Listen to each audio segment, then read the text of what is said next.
Hi guys, this is Damon. I have a E66 with me today.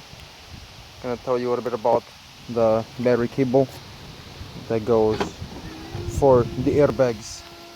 Here's the old one. What happens is when the airbags go off, see, it comes out.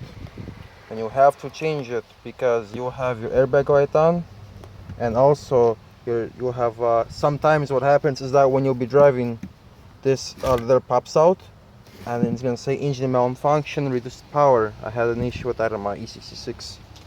The easy way to do it is to take off this. You have to take this off obviously, and on the battery you see it connects right here. This clip unconnects there. How to unconnect it over here on this part? You have to take off your plastics and just change this out. This is size 10 right here. There's two of them. See, size 10, and then these are gonna be size 13. I mean, when you do this, I took off the battery. I work with airbags, you know. I just took out the battery to be at, safe. If anything were to happen, my battery was disconnected, I'd recommend doing that.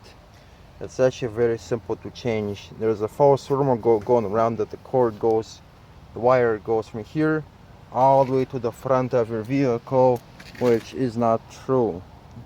It is right here, just the little box right here, this right here, and that is where they connect. That's all you have to do. Once again, see, the cords are like this.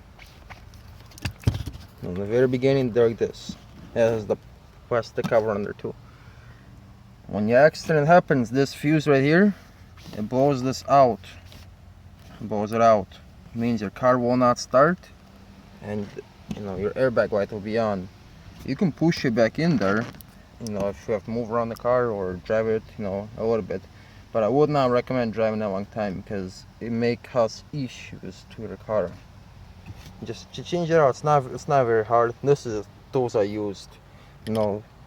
Phillips screwdriver, flathead, size 13 socket, size 8 socket, and a size 10 socket. I mean size 8 and size 10, yes. Screwdriver, extension, this to take off the clips, such as right there. Then you need I have a whole torque set. I believe I used, to take out the battery, I used the T27, and I believe I used maybe one other one. It's not very hard to change. It's actually very simple. Thank you for watching.